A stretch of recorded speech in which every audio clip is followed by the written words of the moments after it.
Hey guys, welcome to the channel. Thank you for being here. My name is Andrew, coming to you from beautiful Costa Rica. Today's topic is going to be you are the priority. Think about that for a minute. If you like the content, please subscribe. So guys, when you were in the narcissistic relationship, one thing is for certain, you weren't the priority.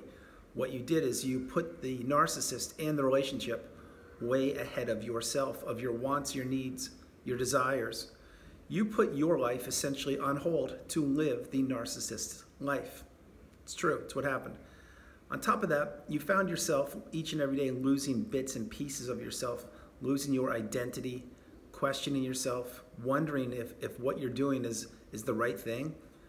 But you knew the whole time that when you were doing this, that maybe if you didn't contribute to make the narcissist's life easy and to put them in front of yourselves, in front of you, that you would experience a rage fit, or be stonewalled or gaslit, or many of the other litany of descriptions I mentioned on the channel. But the point being, you put the narcissist and the relationship way ahead of yourself. The relationship, my hope is it has ended now. If it isn't, this video is still for you. But if it has ended and you put the narcissist in the rearview mirror and you are well on the healing path, it is time for you to be the priority. Why, you may say? I'll tell you why. Because if you really think back to the beginning of your inception on this planet, you have always been the priority. You should have always been. You should be now, and you should be in the future. The thing is, most likely when you were brought up, maybe you were a people pleaser, maybe you were a yes person, always agreeing with people because you didn't want to rock the boat or let your real thoughts come out. There are many reasons why. Maybe you were codependent. The list goes on and on with that. But what I'm mentioning is, you put others in front of yourself virtually your whole life. Now that's not a bad thing. It's actually a great thing. It means you're an empath and you're beautiful and you have an incredible spirit and glow about you. But what it also means is that got you ensnared in the narcissistic relationship most likely. And here we are. So, post-narcissistic relationship, this is when you really will be tested. You will be tested like nothing you've ever heard about on this planet before, meaning if it ended recently, and I'm not trying to trigger you, I'm just letting you know that you understand what you're going through, and it's very, very difficult to process. That perhaps this person didn't love you, that this person, the mask slipped, you actually saw someone who you couldn't recognize, and that this person actually never really cared about you. All they cared about was what you offered for them. In other words, when you were putting them in front of yourself, like they expected you to do, and they expect the new supply right now to be doing as well, until they wise up and catch on. But when you did that, you found yourself, losing your money, your looks, your resources, your social circle, perhaps your job. You're definitely an aspect of your mental health, certainly, and your physical toll. The physical toll it took on you also. But when it ended, and we're not going to discuss how it ended, but when it ended, you understood that you needed to actually work on yourself. And that's why this channel was created. And again, thank you very much for being here. But all the work that you need to do, it begins and ends with you. Becoming educated by watching videos, reading, talking with people, dropping comments in the comments section, and on, is certainly one of the best ways to heal. It really is.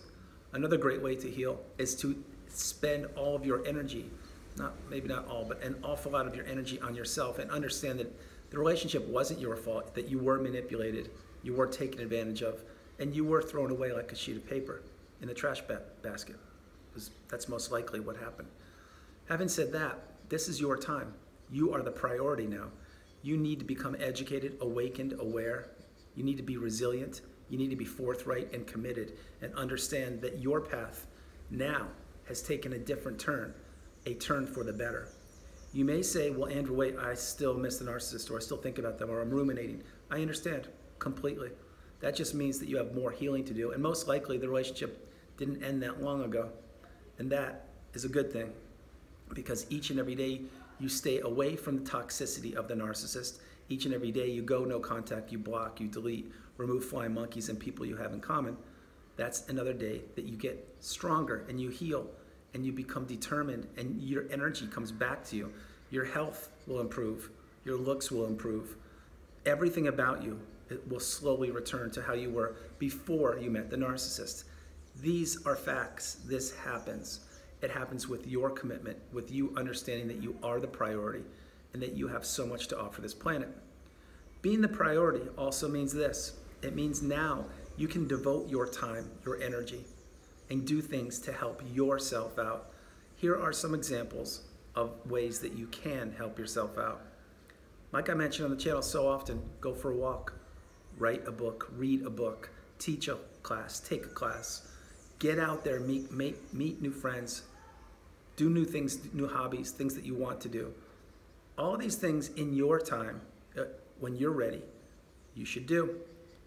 Many times during the narcissistic relationship and post-narcissistic relationship, certainly you are isolated and you are in a place physically and mentally that you don't want to be in. I understand this very, very well. Once the fog lifts, you do the homework, all the inner work, you process things, you understand the relationship was toxic, and the narcissist is nothing but a bully and a coward, and they can't change, they won't change, they don't want to change, and most likely they're getting new sources of supply right now as you're watching the video. But when you understand all that, that's when you say to yourself, okay, I understand. I can't be placing all of my energy on this relationship, even though it's been over for 5, 6 months, a year, 2 years, whatever. I understand we all heal in time, in our time. But the healing path is contingent upon how much work you put into yourself. There is no magic wand or a pill you can take and voila, you're back to the way you want to be. It doesn't work that way. You need to put the work into yourself, which again means you are the priority. With you being the priority, here are some things you can do. Maybe for your physical condition, if you have one. I certainly had one, still processing some things, but maybe try to do some things to improve that, like maybe get a physical trainer or go to the gym or exercise or do something or see a physical therapist, things like that. I understand money's tight for most people. I get it. I understand more than you know. Having said this, we can't be sitting idle and just while our physical health is deteriorating, when in fact, if we have resources around to improve ourselves, we should be doing that when we're ready, Another thing is, consider things like this. Again, this is for physical issues, but maybe acupuncture, which I'm a big fan of, and I get acupuncture once a week. Yes, I do. Another thing could be just getting out, getting fresh air, changing your environment, clearing your head out of the rumination of all the things that you're thinking about of the narcissistic relationship. All these things I'm mentioning that you can do in your time when you're ready. And there are so many other ways you can help yourself out. Another way is with the mental aspect of the post-narcissistic relationship on the healing path.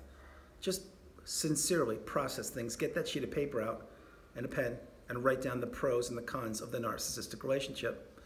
Tell me what you see. I believe you will find a much shorter list for the pros of the narcissistic relationship and a much larger list for the cons. If that is the case, take that sheet of paper out and use it the next time you're ruminating and thinking, wow, but the relationship was so great, I loved it, I missed the narcissist and things like this. If that's where you are, then just get that sheet of paper and look at it and say, wait a minute, whoa, that's not the case. You see, what you're doing there is you're reframing your experience. You're actually understanding, processing that while you're ruminating, and that's allowing your brain is allowing you to think positive things about the narcissist, that sheet of paper is telling a completely different story, which is the actual truth. Another example, there are so many ways that you need to prioritize yourself. Another is the way you spend your time. Remember when the narcissist used to text you or call you and you would be scrambling to get that phone because if you didn't pick it up on the second ring, it would not be good. Well, you don't have to do that anymore, do you? No. Anyone can text you, anyone can call you, and when you get to it, you answer it. No big thing, it's not a problem. You see, remember when you were walking around on eggshells all the time, you didn't know what you were doing because you couldn't appease the narcissist? Again, back then you didn't know they were a narcissist, but believe me, the narcissist knew that they were abusing you. Having said that, you don't do that any longer. You see, you're the priority. So spend your time wisely. Spend it how you want to spend it. Spend it in ways that benefit you. And my hope is you can spend some of your time in ways that benefit you and those loved ones around you. Again, like I mentioned on the channel, donate your time if you can, in any capacity to make this place called Earth a better place. That's the path. Because another thing I can assure you of, post-narcissistic relationship, you have so much more time than you've ever had in your life. And most likely you are rediscovering yourself right now or in the future, and you will. Yes, there will be a period of time, which is it's like the black hole is what I call it. When the narcissistic relationship first ends, you're like, oh my gosh, what do I do? I used to have every minute of every day occupied. Now I don't have anything. And on top of that, you're healing. You don't understand that you were with a narcissist. You're processing the relationship, learning the glossary of definitions of terms and everything. I understand all of that as well. But post that black hole period, you have so much time, and this is your time to do anything you want to do. Travel, rent a car, and drive around your country, whatever, things like this. These are suggestions. Or maybe just go in your backyard if you have a garden or a backyard or whatever you call it, wherever you live on this planet. Maybe there's a special place that you just want to relax and just be. You know, summertime's approaching for those of you in the United States. I believe you guys still have things called hammocks, I think, if you guys still have them. Grab a hammock this summer, just relax in the backyard. Have someone tie it up between two trees, get that iced tea out, do what you're gonna do. Things like that, that's what I'm explaining. But do things that you want to do because you are the priority. Do things that make you happy because you are the priority. And do things that energize you and get you back to where you want to be because you are the priority. Guys, I hope you understand the video, the message of this one. It is simply this. You have the power to do virtually anything you want to do on this planet, whether you know it or not. Your beautiful energy was capped when you were with the narcissist because they didn't want the world to experience all of your beauty, inner and outer. They didn't. They just wanted to leave you isolated so that they had you all for themselves and could abuse you and use you and manipulate you. That doesn't happen any longer because we have the education. We are awakened and aware. But most importantly, you're on the channel and you made it this far in the video, which is great. So you're understanding what I'm explaining. You are now the priority. Do things that make you happy. Do things that you always wanted to do. Do things that you did do before you met the narcissist. And do things out of love. That's it. Guys, that's the video. I hope you liked it. I loved doing it from beautiful Costa Rica. This is Andrew. Namaste. Have a great afternoon. Stay blessed. Stay true. Stay on the path. Continue to become educated, awakened, and aware, and understand that you are the priority now. You have always been the priority, but never more so than now, because you are 100% liberated from the toxic relationship of the narcissist. I love you guys. I'll talk to you tomorrow. God bless you and have a great evening.